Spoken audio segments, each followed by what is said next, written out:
Sometimes Europeans like to think that we're a little bit smarter than the rest of the world, but unfortunately Britain has well and truly proved us wrong. So, what has Britain done to let down our Irish neighbours? Oh, Brexit. That's why she feels let down. So, we've chosen to leave the EU, arguably a decisively undemocratic body that enforces laws onto us, diminishes our own sovereign powers and our own courts and our own government.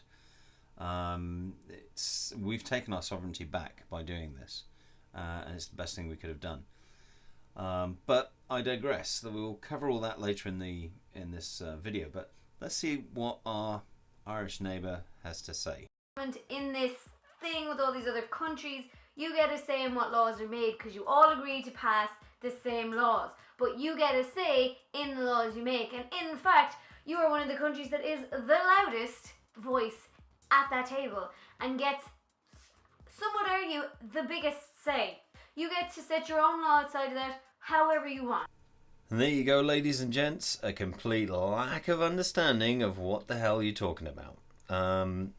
It's bizarre, and it baffles me that people can speak as if they're speaking from a position of authority and knowledge, and yet get it so wrong. And she clearly has no clue of how the European Union works. So let's have a really brief look at it just to see where she's gone so wrong.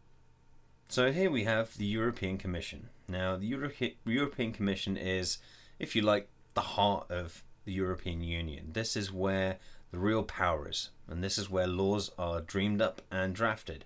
And they're done so by these people that you see in front of you. Now, these people, bear in mind, are all completely unelected.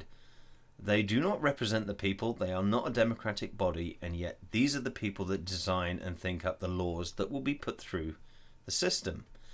And that commission is headed by this muppet. This is Jean-Claude Juncker, a man that most Remainers have no idea who he is or that he even existed. This is the man who was previously the Prime Minister of a non-country, Luxembourg. But he was Merkel's favourite pet, and he got the job. Now, these laws that are thought up are then passed on to the European Parliament, which is what you see in front of you here. Now, the European Parliament, in effect, is basically it's little more than a theatre. There is no real power in this Parliament, and those members of Parliament are there simply to air an opinion. They have no real power to block or assist in a law being made or any changes to any laws. By the same token, these people who you see in front of you are just puppets. They are manipulated puppets. They have no real power to do anything about laws and policies that are put through this Parliament. So once they've been aired and discussed in a Hollywood fashion, they're then passed on to the European courts. Oh, hang on, that's the wrong European court. Although it is a European court, this is the European Court of Auditors, who are responsible for auditing. They have no judicial power, so again, it's a waste of money because they can't even seem to get the accounts right from all accounts I hear anyway. So this is the actual European Courts of Justice, and this is where all the laws are ratified, if you like, and brought into a legal fashion so that they can be applied. Now, bear in mind, this is laws created by the European Commission that are a unelected body of people. They get pushed through to this organisation you see in front of you, the courts, and it's made law, and that's then applied to every country. How can you get any more undemocratic than that? The most visible word in the whole campaign was the word immigrants, and somebody pointed out on Facebook that if you replace all of these headlines with the word Jew, suddenly they're not okay. But immigrant is fine. It's totally fine to be racist against immigrants as part of a coordinated media and political campaign. Oh, of course, you've hit the nail on the head. There's a coordinated campaign between the media and the politicians of Great Britain to purposely be racist towards all migrants. Of course there is. You know, it's clear, isn't it? That's a stupid statement. It's not racist to want to protect your own borders, to govern and control your own borders, and just as it's not racist to want to control your own immigration policies and not have them dictated to you by an undemocratic, non-elected body called the European Union. That's farcical. And as for your friend from Facebook with his suggestion for these headlines, he's right. If you changed the word migrant for Jews, you would probably get some bad headlines. And it would also be completely out of context. So your friend's an idiot. I spoke to a Leave voter and he told me that the reason that he voted Leave is because he didn't want to be part of neolibertarianism, I believe is what he said, or free market capitalism. And he wanted to take the money that is paid to the EU and put it into the NHS, a claim which Nigel Farage put on a bus. Nope, I think you'll find that's Boris Johnson.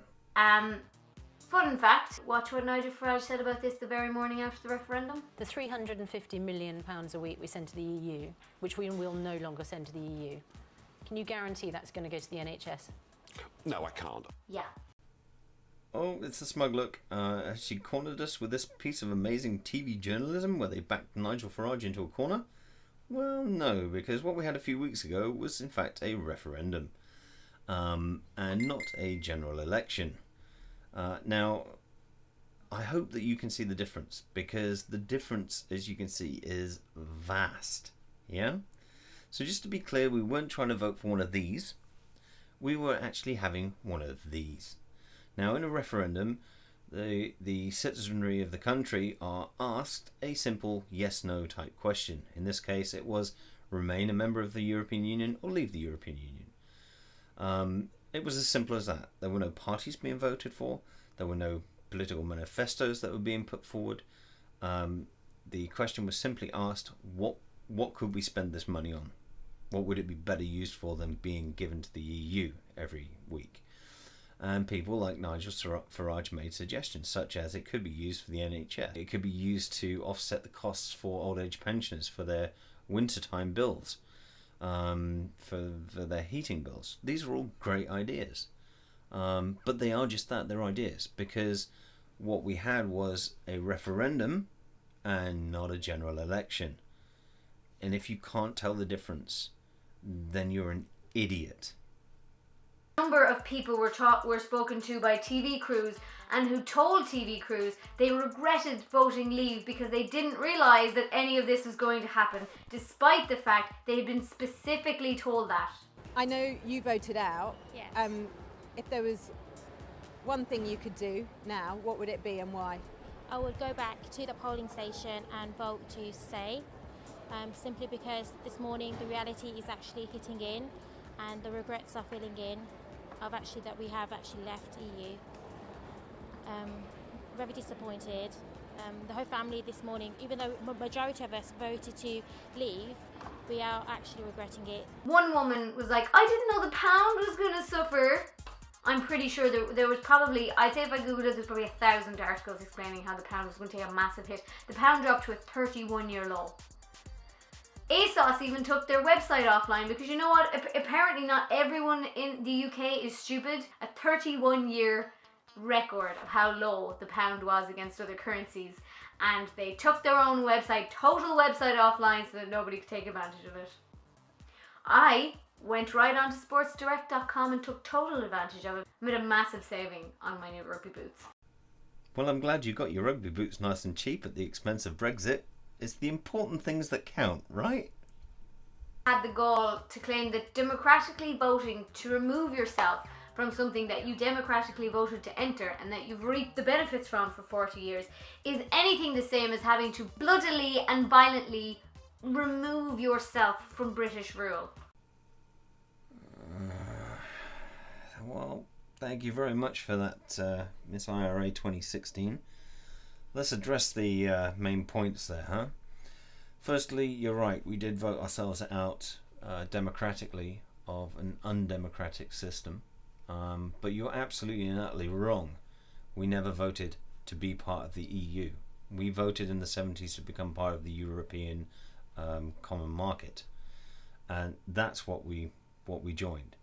The EU was forced upon us through the back door. Firstly through the Treaty of Maastricht, when the EU absorbed certain parts of other EU projects and then ratified through the back door through the Treaty of Lisbon, which is basically when the EU was forced upon us. Nobody voted for it, so suck on that. Basically, the masses should not be allowed to vote on matters of grave economic consequence, because that is just asking for trouble.